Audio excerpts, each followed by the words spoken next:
Les saludo en el amor del Señor y también aprovecho de saludar a todos quienes nos ven a través de nuestra señal en internet, a nuestros hermanos que nos sintonizan y, bueno, en especial el día de hoy a nuestros hermanos en Antofagasta. Tenemos una delegación de nuestros hermanos que están pasando este tiempo de descanso aquí en la zona también. Y les queremos saludar, si se pueden poner de pie los hermanos de la iglesia de Antofagasta para que les conozcan. Y les damos un aplauso.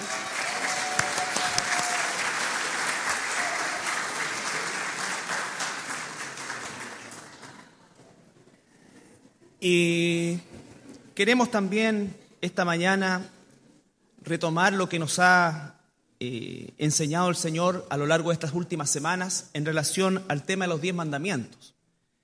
Que por supuesto está basado en el Éxodo capítulo 20, donde están descritos los 10 mandamientos, o lo que llegó a llamarse en realidad como los 10 mandamientos, que fueron las primeras ordenanzas que Dios le entregó a su pueblo por intermedio del profeta Moisés. La verdad es que cada uno de estos mandamientos es penetrante desde el punto de vista de la profundidad de las palabras que Dios nos está dando a través de ellas. También es cierto que cada uno de estos mandamientos está completamente vigente porque es la palabra de Dios. Muchas veces se piensa que nosotros tratamos de acomodar algunas cosas diciendo que algo es del Antiguo, algo es del Nuevo Testamento, y tratamos de alguna forma de eludir aquella cosa que el Señor nos ha dicho desde siempre. Y estos 10 mandamientos, como lo dijimos también en la primera predicación, constituyen la base moral de todas las culturas que están sobre el planeta. No hay cultura en la cual no exista, ¿no es cierto?, tácitamente o explícitamente los 10 mandamientos dentro de la legislación que pueda, ¿no es cierto?, salvaguardar el bienestar de una sociedad. Por lo tanto, no estamos hablando de algo que sea exclusivamente de la nación de Israel. Por supuesto, vino a través de la nación de Israel, pero no era de exclusividad de la nación de Israel. Por eso es tan importante cada uno de los pasajes que hemos analizado desde los primeros mandamientos. El primero de ellos, no tendrás dioses ajenos. Ya lo explicamos bien lo que significaba eso. Y por supuesto que el énfasis principal se encuentra en la realidad de nuestra sociedad, en la cual hoy probablemente, en realidad no tan probablemente, pero en menor escala, la idolatría se expresa hacia estatuas o hacia personas en cuestión, y principalmente porque tenemos una cultura o estamos formados en una cultura eminentemente idólatra, y eso no podemos nosotros bajo ningún punto de vista negarlo. Es una realidad que, aunque las personas se molesten, es una realidad absolutamente transversal y que no podemos nosotros abstraernos de eso. Todavía tenemos en nuestro país, ¿no es cierto?, y en Latinoamérica especialmente, en Chile existen más de 60 fiestas relacionadas con ídolos. Más de 60 fiestas relacionadas con ídolos, ¿no es cierto? Y eso significa, ¿no es cierto?, que nuestra población es altamente influenciada por ese tipo de idolatría. Sin embargo, la idolatría también tiene su cara en cuanto a lo que es el exitismo de nosotros como personas. Nosotros podemos llegar a transformarnos nosotros mismos en nuestros propios ídolos o nuestra carrera, inclusive nuestra familia, nuestro bienestar. Nada de eso significa que Dios no quiere esas cosas, pero estamos hablando de que un ídolo es todo aquello que toma el espacio primario, principal y total que le corresponde únicamente a Dios. Entonces, tenemos que analizar nuestra vida a la luz de estos 10 mandamientos, porque quizás hoy día tú, como un cristiano informado y que el Señor te ha transformado, ya no estés adorando, ¿no es cierto?, lo que hacías antes. Pero quizás hoy día esa adoración se ha trasladado hacia un ámbito más sutil en un aspecto y que se transforma, ¿no es cierto?, en nuestro parámetro a través del cual vamos nosotros, en definitiva, determinando las decisiones de nuestra vida. Esto es bien importante porque también dice el Señor, recuerden ustedes que el catecismo católico romano, de una manera arbitraria, elimina el segundo mandamiento, ¿no es cierto?, y coloca lo elimina de raíz y coloca el mandamiento que dice guardar las fiestas, obviamente para hacerlo enganchar con la cantidad de idolatría que existe al respecto. Pero el segundo mandamiento es en relación justamente a esta idolatría de no postrarnos, no participar, no nada en relación a la idolatría. La idolatría es parte absolutamente de nuestro sistema humano y de nuestra formación como seres humanos. Es innato en nosotros porque fuimos creados para adorar. El problema es que después de la caída, después del pecado, el hombre se puso a adorar cualquier cosa. Cualquier cosa. No existe esto en el resto de los animales. Existe en nosotros, porque fuimos creados para adorar a Dios. Pero cuando estamos nublados por el manto del pecado, el ser humano en esa necesidad comienza a cubrirla, ¿no es cierto?, con cualquier otra cosa.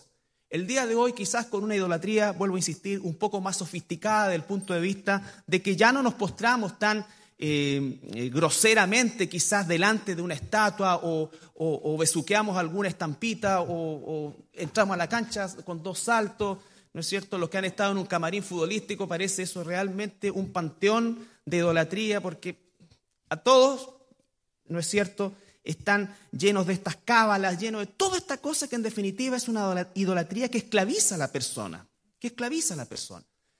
Pero la idolatría más sofisticada tiene que ver principalmente con el tipo de sociedad que estamos viviendo hoy día, en la cual los parámetros religiosos han sido derrumbados, pero el tema del parámetro religioso no tiene que ver con la palabra de Dios. El verdadero cristianismo, ¿no es cierto?, jamás, no solamente no va a ser derribado, sino que además está más vigente que nunca. El tercer mandamiento que vimos la semana pasada decía relación con no tomar el nombre de Dios en vano. Y también explicamos, ¿no es cierto?, que los judíos, cuando recibieron este mandamiento, ellos llegaron a un extremo no bíblico, por favor, un extremo no bíblico, en el cual no querían ni nombrar el nombre de Dios. Pero el mandamiento no era no nombrar el nombre de Dios, sino que el mandamiento era no usar en vano ese nombre. Y la palabra vano significa vacío, algo que no tiene consistencia, algo que resulta finalmente falso. Por lo tanto, esa situación los judíos la cambiaron principalmente por la expresión Adonai, que significa, ¿no es cierto?, mi amo. Y es así como hasta el día de hoy muchos judíos ortodoxos nombran el nombre de Dios Adonai. Pero el nombre de Dios que le entregó a Moisés, porque la palabra Dios es Elohim, ¿no es cierto? Y Elohim significa divinidad. Nada más. Cuando se expresa al Dios único es con mayúscula y cuando son los ídolos es con minúscula. Pero el nombre de Jehová es Yahweh, pronunciado más o menos así en el hebreo, que fue el tetragramatón que le entregó, ¿no es cierto?, Dios a Moisés. Y ese nombre es el sello de Dios. Es el único y fuera de él no hay otro. Es lo mismo que Jesús dijo cada vez que utilizó el nombre, no hay otro camino, yo soy el único camino, yo soy la única verdad, yo soy la única vida.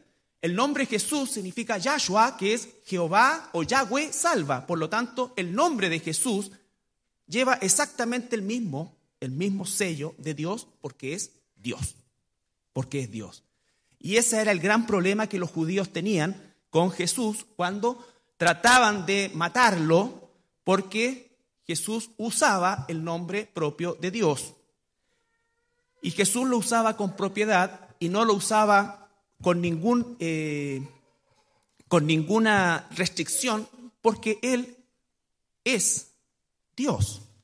Él es Dios. Entonces hoy día probablemente y con toda certeza nosotros que somos gentiles, vale decir cristianos hoy día, que hemos sido salvados por medio de la predicación de la palabra, hoy día no decimos nosotros Yahweh, pero decimos Jesús.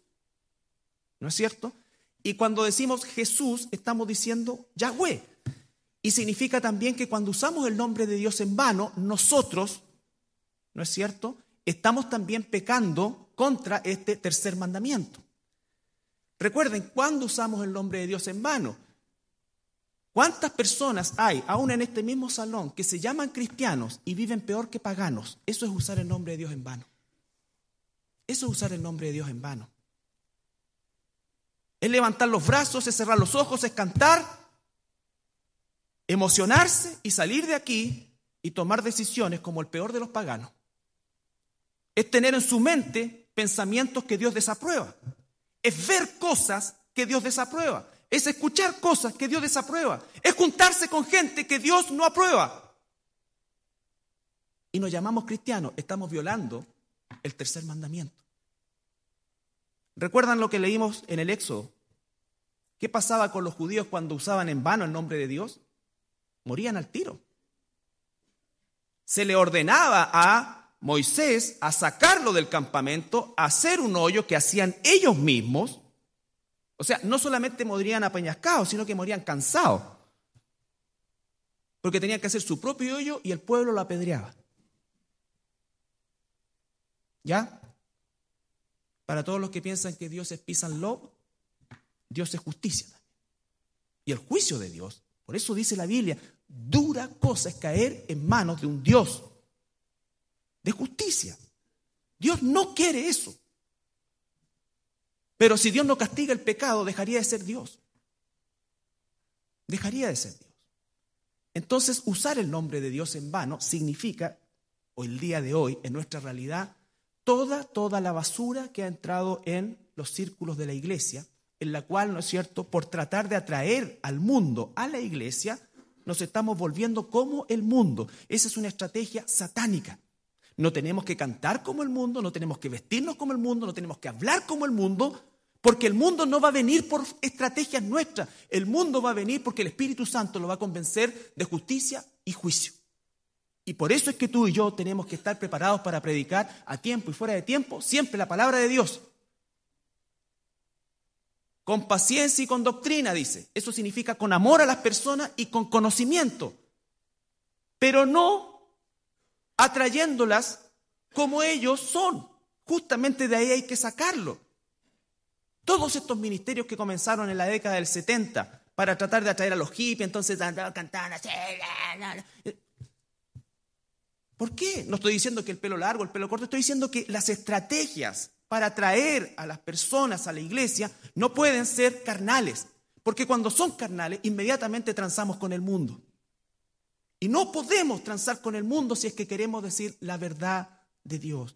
Cuando Jesucristo fue a comer con recaudadores de impuestos, con prostitutas, con todo lo peor de la sociedad en aquel entonces, la gente se convirtió a Jesús. El problema es que cuando nosotros nos metemos en esos mares, terminamos ahogados por la sociedad. Como dice la parábola, ¿no es cierto?, que las espinas empiezan a agarrarnos y nos empezamos a entusiasmar y empezamos a escuchar lo que la gente nos dice, cuán buenos somos, cuán extraordinarios somos, cuán importantes somos, cuán maravillosos somos, y empezamos a olvidarnos de nosotros mismos, de nuestra relación con Dios. Entonces, ese es el nombre de Dios en vano. Lo que vamos a ver hoy día en Éxodo 20 es la segunda parte. Y yo, hermanos, hermanas, les quiero realmente decir que en mi corazón existe esta urgencia que quizás para algunos pueda parecer muy dura, pero está hecha con todo mi amor de pecador también, de un hombre que ve la palabra de Dios y ve que estamos acercándonos al regreso de nuestro Señor Jesucristo. Y ve también con pavor, al igual que tú probablemente, que la iglesia o la gente que va a la iglesia, la gran mayoría se va a ir por paladas al infierno, porque nunca se ha convertido. Nunca se ha convertido. Y yo no quiero que eso pase contigo. No quiero que pase conmigo ni pase contigo.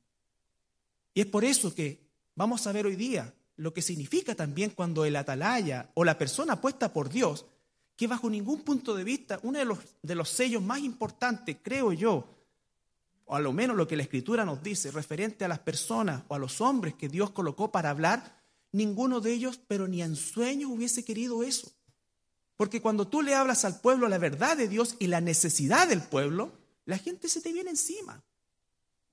Por eso es que puedes tener un estadio de básquetbol en Estados Unidos con 20,000 personas que van a escuchar cómo los animan para ser mejores. Y eso es muy fácil hacerlo. Quizás yo hasta podría tener la capacidad de hacerlo, pero no sería la voz del Espíritu Santo. No sería la voz del Espíritu Santo. Porque lo que más necesita la iglesia en este tiempo no es ánimo, es corrección. estamos hasta más arriba de la tusa con ánimo. Todo el mundo, animar. ¿Animar a qué? Ánimo necesitaban los hermanos que estaban metidos en las catacumbas y que se salían a buscar comida. Era muy probable que no volvieran. Ánimo para mantenerse firme y cuando le pusieran la lanza en el pecho dijeran, sí, soy cristiano, toma.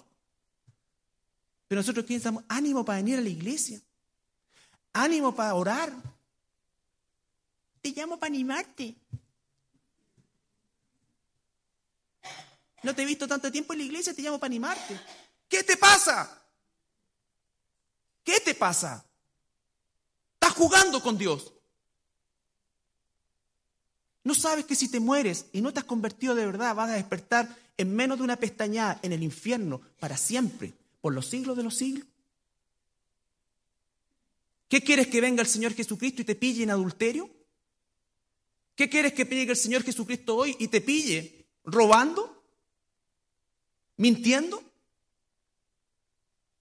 Entonces, hermano, esto es serio y se hace tarde. Ya está el ocaso del tiempo. Te lo digo, es impresionante. Está el ocaso del tiempo.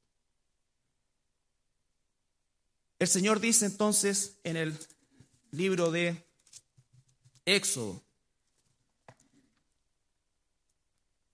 capítulo 20. Y esto no es para que no te comas un asado con tu familia ni salgas de aquí a llorar, no. Ten claro en dónde estás parado. Por lo demás, somos ya ciudadanos del cielo. Nuestra independencia verdadera fue el día que el Señor Jesucristo vino a nuestra vida. Porque ahora somos chilenos y hasta para morirse hay que pagar un pedazo de tierra.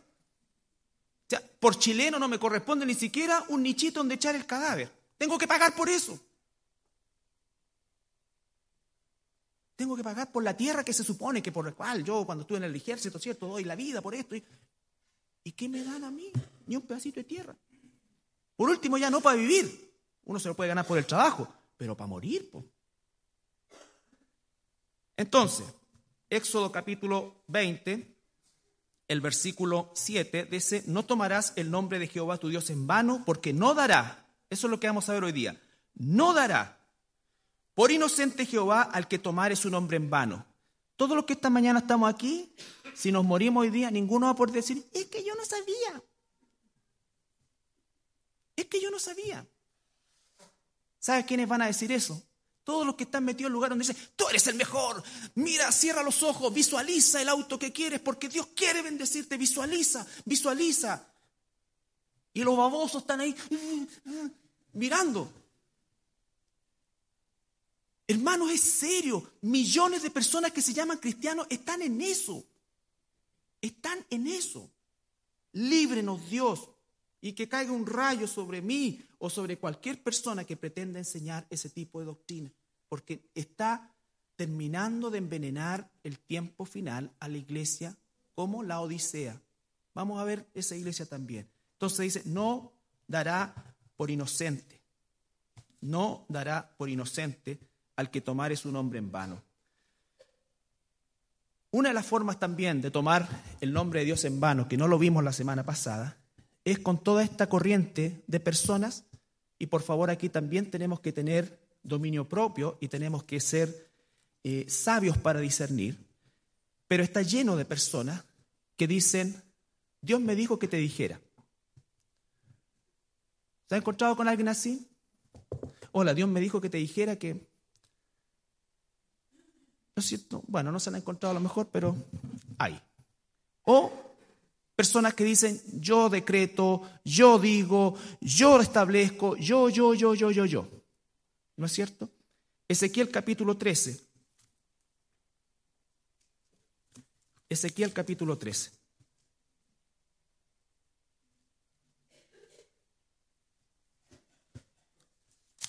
El profeta Ezequiel, al igual que Jeremías, al igual que Isaías, les tocó vivir un tiempo en cual la nación de Israel hacía lo que quería, como muchos cristianos hoy. No te metas en mi vida privada. No, si no me estoy metiendo en tu vida privada. Solamente estoy advirtiendo que si en tu vida privada tú estás pecando contra Dios, Dios no te va a tener por inocente. Jesús mismo dijo, si en Sodoma y en Gomorra se hubiese predicado a esto que están escuchando ustedes, seguramente habrían tenido una reacción incluso mejor que la que están teniendo ustedes. Por eso les digo que en el día del juicio va a ser menos grave el juicio para Sodoma y Gomorra que para ustedes que han escuchado, que han recontra escuchado, pero no han hecho. Entonces, tal como oraba Pablo, somos una generación con el privilegio de, en este país y en esta parte del mundo, de reunirnos con toda libertad. Sin embargo, junto con esa libertad viene una inmensa responsabilidad, porque somos la generación que más conocimiento tiene acerca de la palabra, o debiera tener acerca de la palabra. Nosotros estamos parados prácticamente al final de la historia bíblica. Somos la generación que ha visto cumplirse más del 90% de la Escritura delante de nuestros ojos. Delante de nuestros ojos. Por lo tanto, tenemos mayor responsabilidad. Al momento de pensar en la libertad, también tenemos que pensar en la responsabilidad. Ezequiel capítulo 13, versículo 1. Vino a mí palabra de Jehová diciendo, Hijo de hombre, profetiza contra los profetas. La palabra profeta en el hebreo, ¿no es cierto?, es ra, que significa también en el griego llegó a llamarse oráculo. Era alguien que hablaba de parte de Dios, de parte de Dios. En esta época de la economía bíblica, Dios hablaba a una persona, la inspiraba con su Espíritu Santo y esa persona decía, así dice Jehová, y hablaba y se cumplía. Y si no se cumplía, moría. Hoy, en la gracia de Dios, cada uno de nosotros, si es hijo e hija de Dios, tiene al Espíritu Santo, que es la persona de Dios en nosotros, viviendo, y Él, por medio de la Escritura, habla. Por medio de la Escritura, habla. Dice, Hijo de hombre, profetiza contra los profetas de Israel que profetizan, y di a los que profetizan de su propio corazón, oíd palabra de Jehová. ¿De dónde profetizan? De su propio corazón. Muchas veces dicen lo que quieren decirte, lo que quieren, lo que sienten a lo mejor, incluso hasta puede ser bien intencionado. Puede ser un deseo del corazón, pero no necesariamente es la voz de Dios. ¿Qué pasa cuando alguien va y dice, fíjate, estuve orando y Dios me dijo que tú te ibas a sanar y se muere? ¿Cómo queda Dios? No digo que Dios no vaya a darte una palabra a lo mejor, pero siempre basado hoy en la Escritura. Siempre basado en la Escritura. ¿No es cierto? Entonces dice, así ha dicho Jehová, como zorras en los desiertos, versículo 3. Así ha dicho Jehová al Señor, ay de los profetas insensatos que andan en pos de su propio espíritu y nada han visto. En pos de su propio espíritu y nada han visto. Sin contar esto, ¿no es cierto?, que a veces nosotros queremos torcer la Escritura y como no queremos decirle a alguien las cosas de frente porque somos cobardes, decimos, Dios me dijo que tú tenías que acá, o que tú estás en esto, o que tú estás en esto otro. O esto no es de Dios, o esto es de Dios. ¿En relación a qué sacamos esas conclusiones? La verdad, ¿en relación a qué? Porque sí, tenemos que discernir. Esto es de Dios, esto no es de Dios, pero ¿en relación a qué? ¿A lo que quiero? ¿A lo que siento? Tengo que buscar en la palabra. Entonces dice, no, como zorras en los desiertos fueron tus profetas, oh Israel. No habéis subido a las brechas, ni habéis edificado un muro alrededor de la casa de Israel, para que resista firme en la batalla en el día de Jehová. Vieron vanidad y adivinación mentirosa. Dicen, ha dicho Jehová, y Jehová no los envió. Con todo, esperan que Él confirme la palabra de ellos. En 2 de Pedro, en el Nuevo Testamento, capítulo 1, versículo 18. 2 de Pedro, capítulo 1, versículo 18. Aquí el apóstol Pedro está relatando la visión que tuvo, lo que vieron.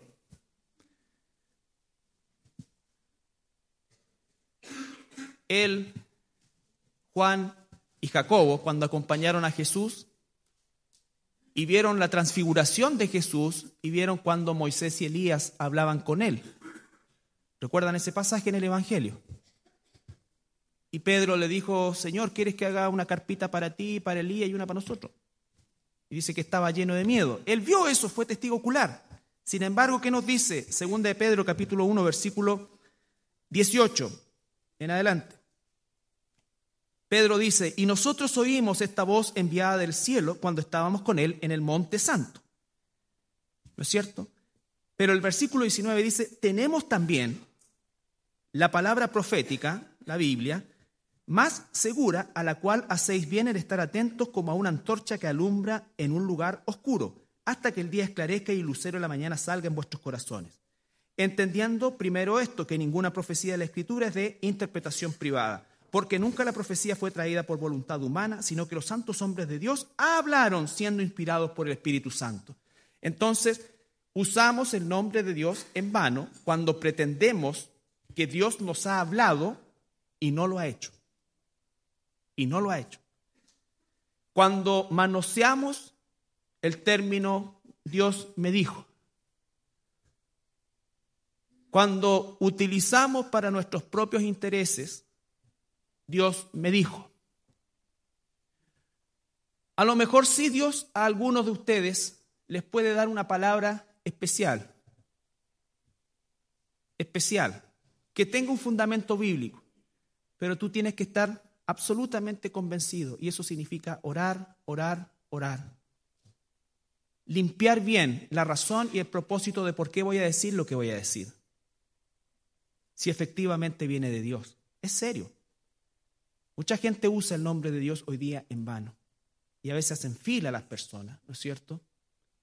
Y alguien que supuestamente tiene el poder coloca las manos arriba y le dice, tú tendrás un gran ministerio, tú estás aquí, tú esto, a ti te va a pasar esto, a ti. Y la gente, como borrego, coloca las cabezas. Eso es exactamente igual que ir a verse las cartas, que al tarot, que a cualquiera de esas cosas. Adivinación. Adivinación. Jugando a la adivinación. Y al pueblo, a nosotros también nos gusta eso. Por eso es que hay tanta gente que persigue estas instancias. Entonces, usamos el nombre de Dios en vano también en eso. Usamos el nombre de Dios en vano cuando nos llamamos cristianos y no vivimos conforme al llamamiento que Dios ha hecho con nosotros. Ahora, hermanos, esta época especial que estamos viviendo, en la cual a partir del año 1948, el 14 de mayo, que es la refundación de la nación de Israel, en un día, cumpliendo la profecía de Isaías, en un día esa nación se levanta. Una nación que no tenía idioma propio, una nación que no tenía ni bandera, pero en un día todo eso logró amalgamarse de manera milagrosa. Dios lo profetizó y dice que desde ese momento comienza la última generación. Dios dijo, el día y la hora no lo van a saber, jamás. Y líbrenos Dios de dar cualquier fecha. Pero tenemos que consignar que nos insta Dios a ver las señales cuando florezca la higuera, cuando veas que esto está pasando. Yo estoy a las puertas. Y eso está pasando. Y está tan fuerte en mi corazón y en mi mente que vamos a estudiar eso los días miércoles, las señales del fin. No te estoy diciendo que es hoy día, mañana ni pasado. Estoy diciendo que las señales se están arrumando una a otras. Y por eso es que necesitamos nosotros limpiarnos de pecado, arrepentirnos de la condición en que nos podamos encontrar, volvernos a Dios, buscar a Dios mientras pueda ser hallado. Porque estoy convencido verdaderamente de que el tiempo está cerca. Y eso no es para que ya voy a renunciar a la universidad y me voy a dedicar a predicar en las calles. No. Dios es un Dios de orden y quiere que tú brilles. Pero lo que tiene que cambiar no son las actividades, es tu mente y tu corazón. Tu mente y tu corazón realmente enfocado en Dios, con propósito de Dios. Con propósito de Dios, preparado para compartir, preparado para hacer lo que tenemos que hacer. Si estás haciendo chanchullo en tu trabajo, deja de hacerlo. Devuelve lo que sacaste, pide perdón, arrepiéntete. Deja a ese hombre o a esa mujer que no es tu esposo, tu esposa. Si están pololeando, dejen de tener relaciones sexuales, sepárense. Si tienen lengua mentirosa, córtensela. mejor entrar sin lengua al reino de los cielos que irse con la misma lengua al infierno. Entonces, hermano, es de cuidado. Y quiero leer también algunos pasajes en relación a cuando los predicadores, los pastores, los hombres que han sido puestos por Dios para alimentar al rebaño, para guiar al rebaño, ¿no es cierto?, hablan también en vano. Hablan también en vano. Lo primero es que el hombre que pretenda hablar de parte de Dios, ser un pastor o un predicador, tiene que saber que Dios va a juzgarnos doblemente, porque somos responsables de un rebaño. Somos responsables de un rebaño. En Jeremías 6:17.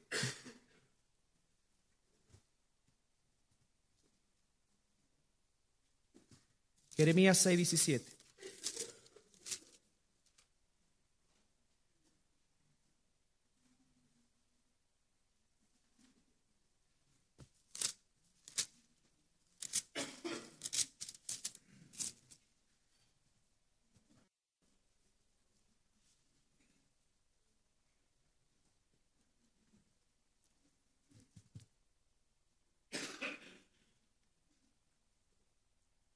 Siempre la analogía que hace Dios en relación a los profetas es siempre vigilando como atalaya, porque estamos en una batalla. No estamos en tiempo de paz. Dice la Biblia, no tenemos lucha contra personas, tenemos lucha contra potestades, contra gobernadores de las tinieblas, que no descansan, no salen de vacaciones, no festejan nada. Su única dedicación es atacar al pueblo de Dios. Esa es su única función, su única motivación, y todas sus energías están en esa dirección. Por eso es que, bendito sea el Señor, porque su misericordia nos cubre.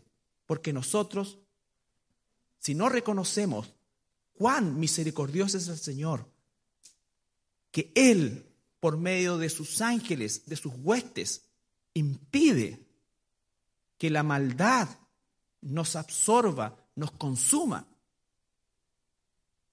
Entonces, el Señor dice, versículo 17, puse también sobre vosotros atalayas. ¿Cuál es el propósito de la atalaya? Que dijesen, escuchad el sonido de la trompeta. Y dijeron ellos, no escucharemos. El pueblo dijo, no escucharemos. Pero la atalaya tiene que tocar la trompeta. Tocar la trompeta.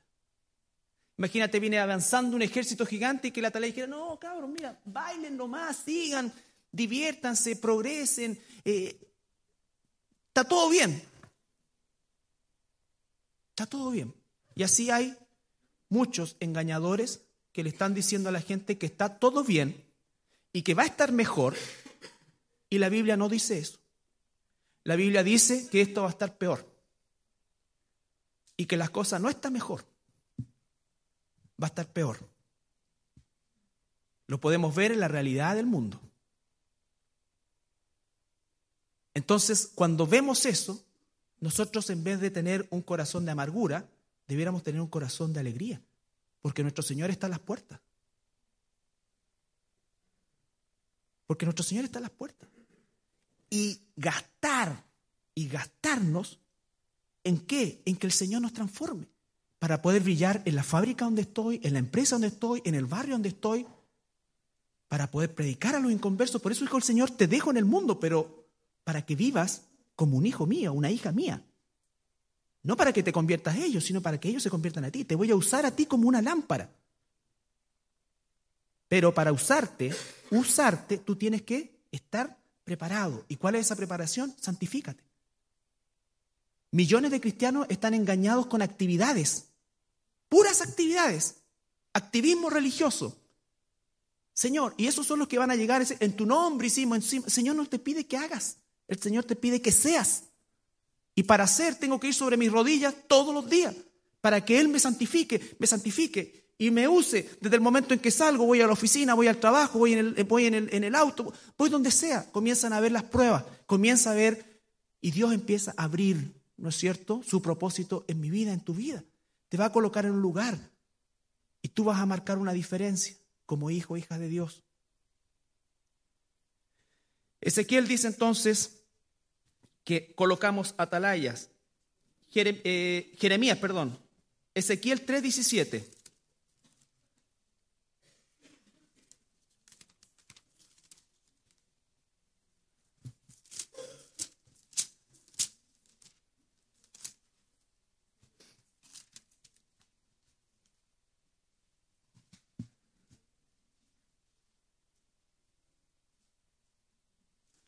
Ezequiel 3:17.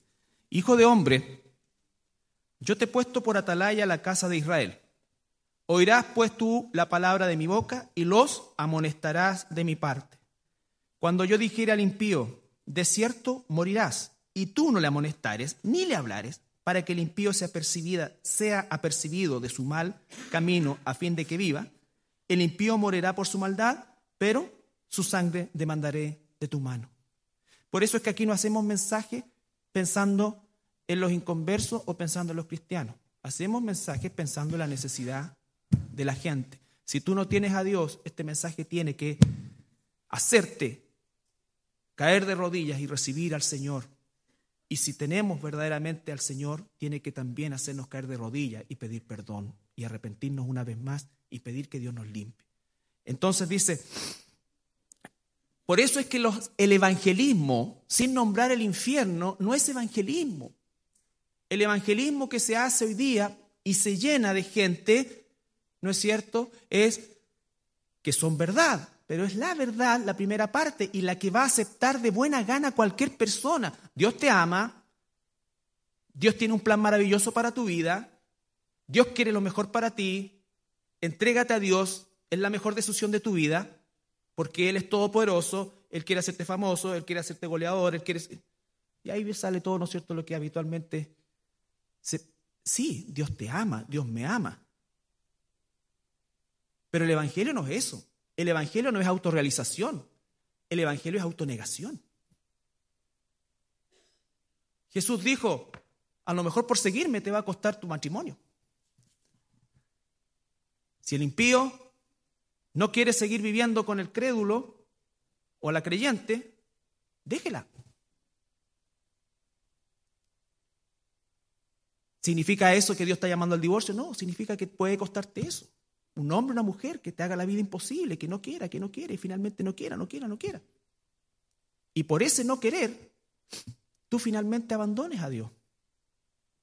Y para que la señora no se moleste, sigue yendo a misa con ella.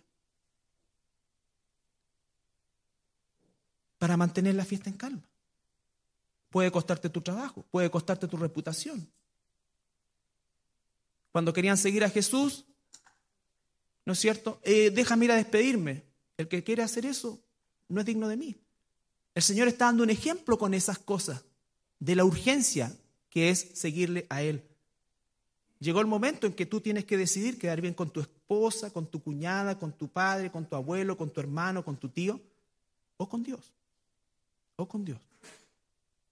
Entonces, hermano, dice el Señor claramente que nosotros tenemos que saber que la demanda del Evangelio es una demanda en la cual se traspasa vida, su vida por la mía, su vida por la mía.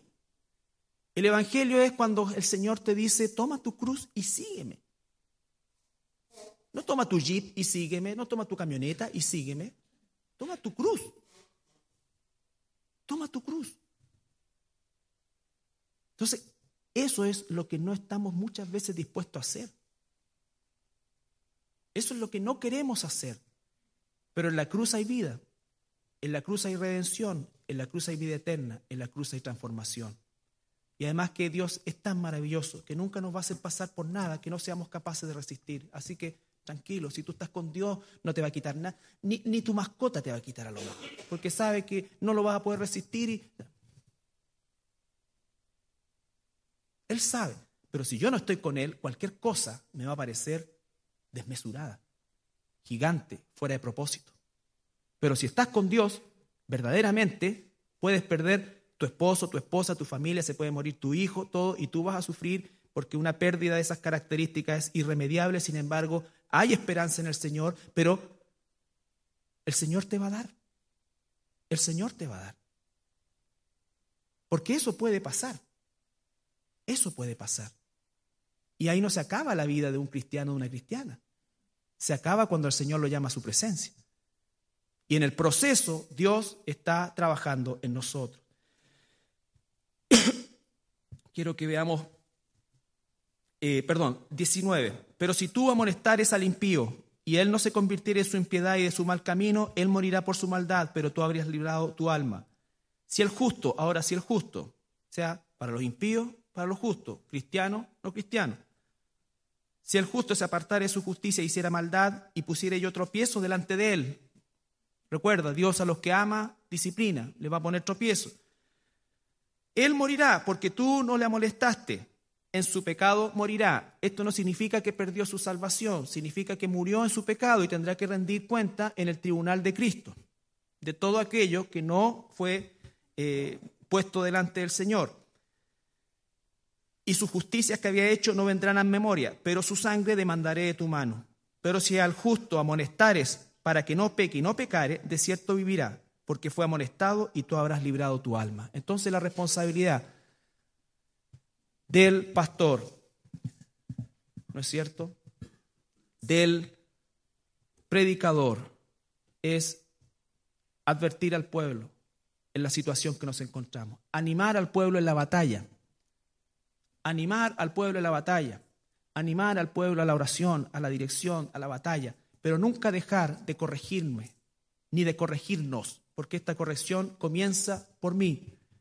Comienza por mí. Si yo me paro aquí arriba sin ser corregido por esta palabra, sin ser tocado, sin ser dolido, con todo lo que puede suceder, estoy solamente dando un discurso. Y el púlpito no es para dar discurso, el púlpito es para alimentar al rebaño. Lo que tú más necesitas, hermano, hermana, es corrección. Lo que yo más necesito es corrección. Somos una generación mimada, una generación que tiene de todo, pero una generación que no está dispuesta a que lo aprieten mucho. Quiere 3/4 de emoción, 1/4 de palabra y 10 gramos de oración. Y con eso tengo para la semana. Y hay algunos que ni eso. Entonces, de verdad, ni eso. Piensa 30 segundos. ¿Cuál es tu realidad realmente si el Señor viene hoy día? ¿Cuándo fue la última vez que verdaderamente oraste pidiendo ser transformado por el Señor? No que pediste para que te fuera bien el trabajo, para que no le pasaran a tu hijo, que el Señor se encarga de eso. Estoy hablando de ti, de tu relación, de mi relación personal con el Señor. Señor, ese espíritu de lascivia que me viene constantemente, ¿qué estoy haciendo con eso? Ese espíritu de ambición, ese espíritu de envidia, ese espíritu de rabia, ese espíritu de relajo espiritual, de creer que porque no me cae un rayo, usé el nombre de Dios en vano hoy día y no me cae un rayo, Dios se olvidó. Dios no se olvida, mi hermano. Él tiene paciencia, pero a los que ama, disciplina. Entonces, ¿qué es lo que el Señor espera de nosotros? Y vamos a Hebreos 13, Santiago capítulo 3, versículo 1. Santiago 3, 1.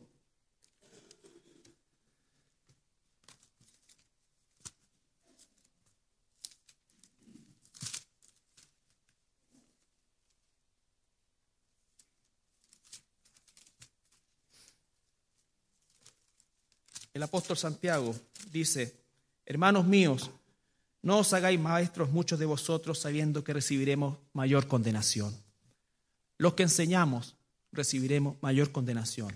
Los maestros que salen con los niños recibirán mayor condenación. El pastor recibirá mayor condenación. Un pueblo se levanta o un pueblo cae, un pueblo se corrompe conforme a sus líderes.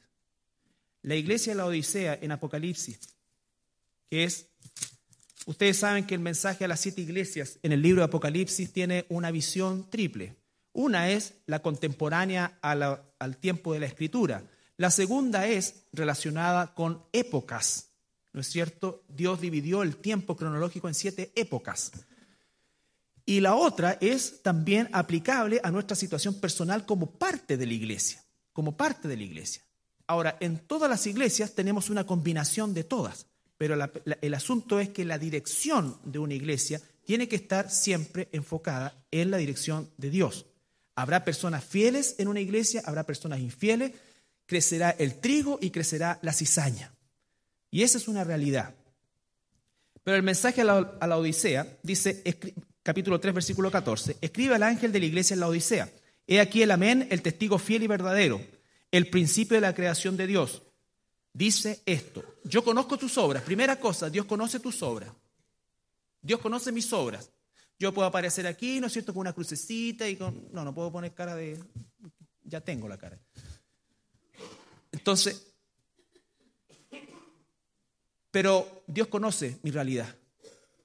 Dios conoce si yo he orado.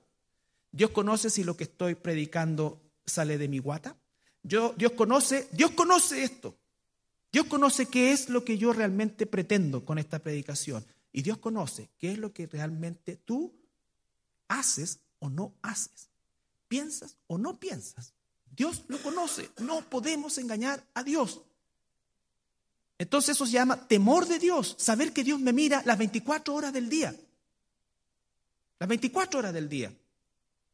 Si nosotros pudiéramos poner una cámara, ¿no es cierto?, y pudiésemos ver las 24 horas del día de cada uno de nosotros, de tu día, de mi día, sin que supiéramos, ¿cuál sería el resultado?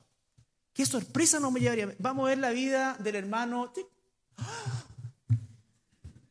Mira, 8 de la mañana, 24 horas, ¿qué hizo? Nunca oró, nunca habló garabato, se rió de cochinada, ¿no es cierto? Fue obsceno, miró así, eso. Y es diácono. Y canta, y predica. ¿Qué sorpresa nos llevaríamos? Y hace clase a los niños.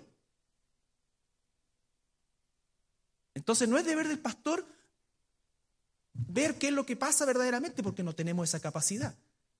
Pero sí es deber de nosotros ser fieles en lo poco que hacemos para el Señor.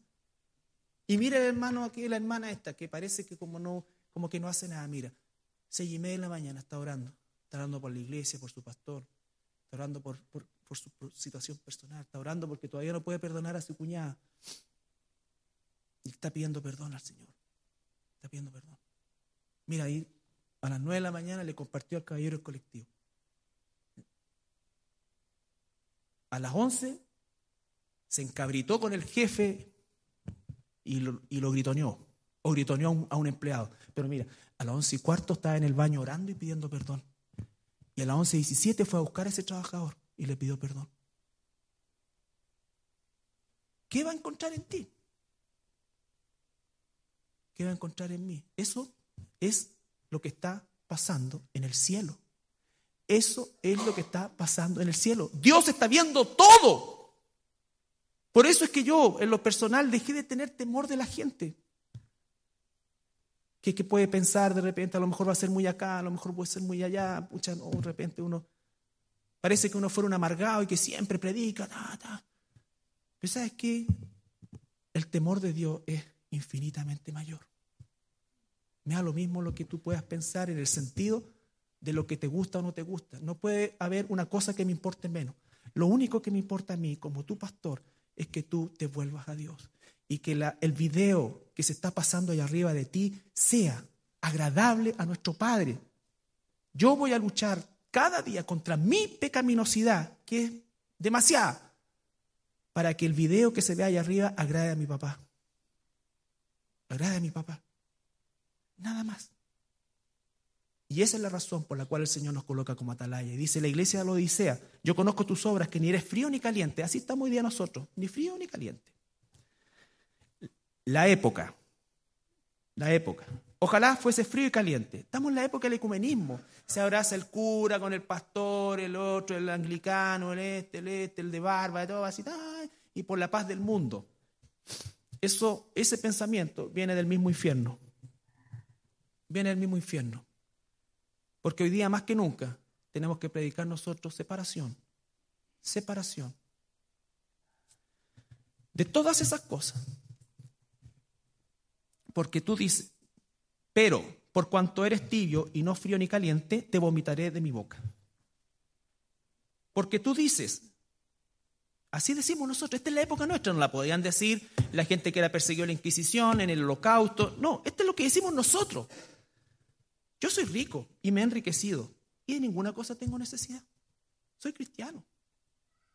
Soy salvo porque una vez me levanté y dije yo quiero ser salvo y me bauticé. No tengo ninguna necesidad. Pero ¿cómo vivo?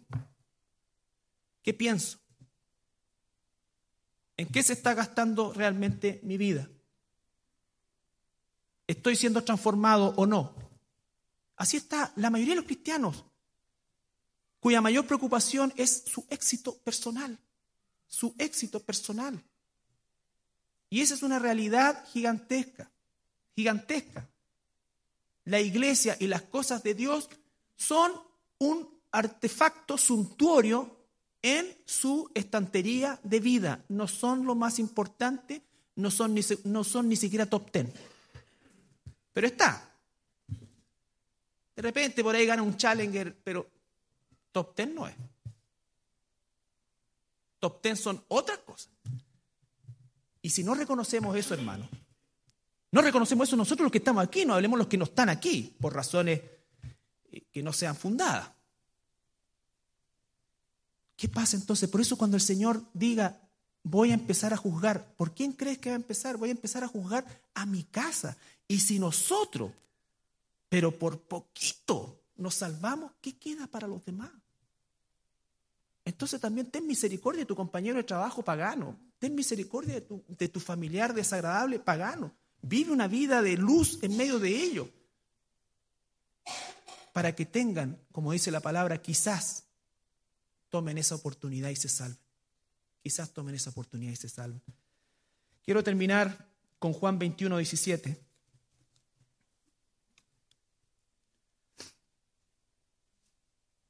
Ustedes sigan leyendo después la iglesia de la Odisea, que es terrible. Es terrible lo que Dios le dice. Eres ciego, desnudo, esto, allá. Eres el peor cristiano de la época del cristianismo. Juan 21, 17. Evangelio de Juan 21, 17.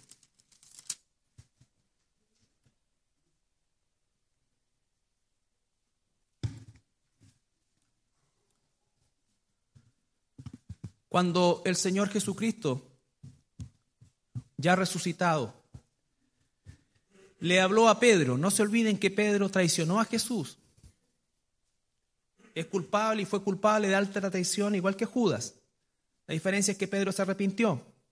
A Judas le dolió, pero no se arrepintió. Por eso terminó colgándose. Pero Pedro se arrepintió, enfrentó su pecado. Y un corazón contrito y humillado jamás Dios lo desecha. Jamás Dios lo desecha. A este mismo Simón Pedro Dios 3 veces le pregunta, ¿no es cierto?, si lo ama. Si lo ama. A lo mejor Dios te pregunta a ti, Juan, Pedro, Lucho, ¿me amas? Señor, ¿cómo te amas? No puedo vivir sin ti. ¿Has escuchado gente así? Para mí Dios es lo primero, es lo más grande. Te voy a preguntar otra vez, ¿me amas? Te acabo de decir, Señor, tú eres lo más grande para mí. Te voy a contar por tercera vez. Y ahí dice que Pedro se entristeció. Se entristeció. ¿Por qué Dios le pregunta 3 veces? No es el tema de hoy. Pero Dios está escudriñando en su corazón. Dice la Biblia, el que me ama va a obedecer lo que yo digo. El que me ama tomará su cruz y me seguirá. El que me ama no será como una luz que se prende y se esconde. El que me ama verdaderamente dará la buena batalla de la fe. No el que me ama como yo creo que le amo al Señor. Porque hasta los paganos aman a Dios de esa manera, que no es Dios. Y la respuesta de Jesús fue 17. Le dijo por la tercera vez, Simón, hijo de Jonás, ¿me amas? Pedro se entristeció de que le dijese la tercera vez, ¿me amas? Y le respondió, Señor, tú lo sabes todo, tú sabes que te amo. Jesús le dijo, sí, yo sé que me amas, Pedro. me tienes un cariño único. El Señor no se engrupe con esas cosas. Si me ama, apacienta mis ovejas, aliméntala, exhórtala, sé la atalaya. Se te van a venir encima, van a empezar las discusiones, la gente te va a odiar, otros te van a querer, por aquí te van a pelar, otros van a decir que por qué, que esto acá. ¿Las vas a seguir apacentando? ¿Les vas a seguir diciendo la verdad? ¿Te vas a cansar de decirles que están en pecado? ¿Te vas a cansar de predicar el pecado? El arrepentimiento. Las decisiones son personales. La de mis hijos, la de mi esposa, la mía, la tuya, la de tus hijos, son personales. Pero si tú estás puesto como atalaya en tu casa, como familia, como cabeza de familia, predica la verdad. Vive esa verdad. Si tú estás puesto en una oficina, en un barrio, vive esa verdad. Vive esa verdad. Santifícate, santifícate. ¿Cuál es la voluntad de Dios? Que seamos santos. Sed santo porque yo soy santo. Un santo se aparta de lo malo. La sabiduría no tiene que ver con capacidad intelectual.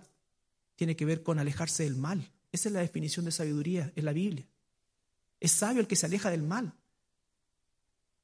En la oficina todos son corruptos, pero no conocen a Dios. Pero si yo estoy puesto ahí como atalaya, ¿qué voy a hacer? ¿Qué voy a hacer? A lo mejor va a llegar el momento en que no me voy a juntar más con las personas, pero no parto por eso. Parto verdaderamente por orar por cada uno de ellos, por clamar, por ponerte como Abraham. Señor, si en esta oficina hay 2, no dejes caer tu juicio. Si hay 1, ¿te importa eso? Esa es otra cosa que a mí me golpeó mucho, cuando me dejó de importar la gente, cuando me dejó de importar las almas y me preocupó el ministerio. Entonces, tengo que equilibrarme, tú tienes que equilibrarte. Nosotros tendemos a irnos para allá, para acá. Busca el equilibrio, y el equilibrio es perfecto porque es lo que Dios quiere, el dominio propio, para compartir, para vivir, para buscar, para trabajar, para esto, pero siempre con propósito, con propósito, con propósito. No importa que seas un jovencito, no importa que seas un anciano. Si todavía estás con vida aquí, Dios todavía tiene propósito contigo.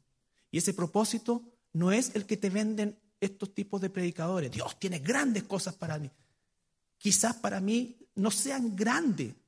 Si la grandeza de lo que Dios me da no lo puedo medir aquí, tengo que medirlo arriba. Arriba.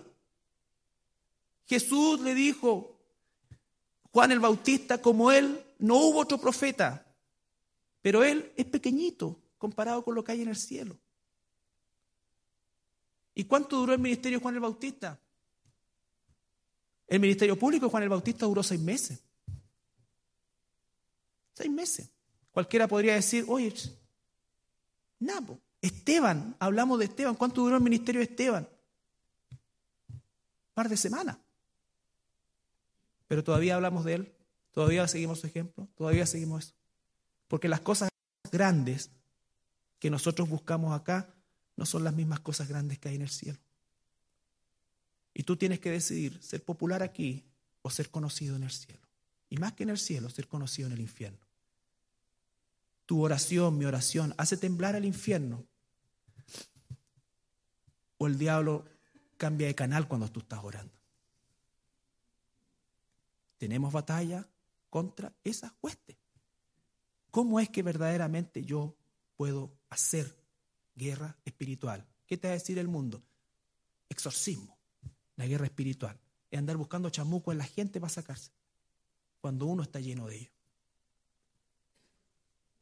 Entonces, hermanos, a través de este mensaje, que yo sé que ha sido quizás más largo de lo habitual, y les pido disculpas por eso, y también por si en alguna ocasión se sienten ustedes como me siento yo muchas veces, que el Señor da esto. Pero también le doy gracias a Dios por el privilegio que tenemos de hacerlo, y porque sé que muchos de los que están acá, esta palabra no va a volver vacía. Independiente de cualquier cosa, cualquier error gramatical, cualquier cosa que a lo mejor no entendió mucho, quédese con el centro de esto, que es agradar a Dios. Que es verdaderamente querer agradar a Dios. Que lo que Él vea de mí allá arriba sea agradable a Él. El 99% del tiempo tú no me ves a mí ni yo te veo a ti. Pero el Señor nos ve el 100% del tiempo. Que lo que hagamos le agrade a Él, le agrade a Él.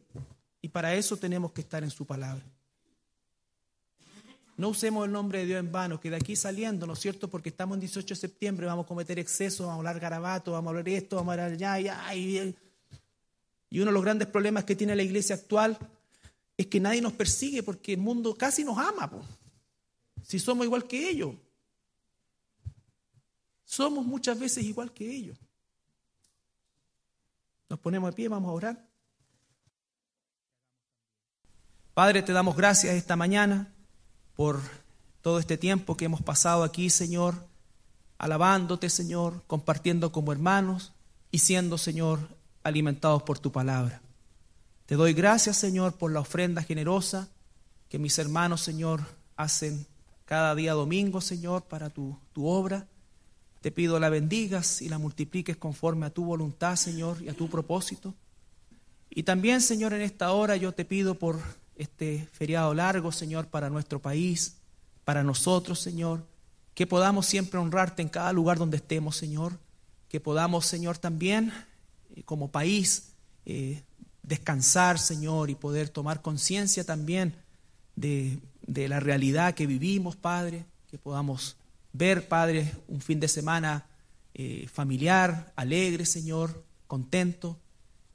Y sobre todas las cosas, Señor, también que protejas a la gente que se traslada en las carreteras, Señor, que realmente, Padre, pongas convicción de pecado en las personas para que puedan realmente respetar la señalética y las cosas que las autoridades han dispuesto, Señor. Gracias, Padre amado, por esta tu iglesia. Te pido también por las personas que están enfermas, por los hermanos, hermanas, familiares, Señor, que están aquejados de salud. Que tú, Señor, puedas obrar en sus vidas conforme a tu propósito, usando también esa enfermedad. Y en tu infinita bondad, Señor, te pedimos por misericordia que si es tu voluntad, Padre, operes también sanidad. Gracias, Padre Celestial, en el nombre de Jesús.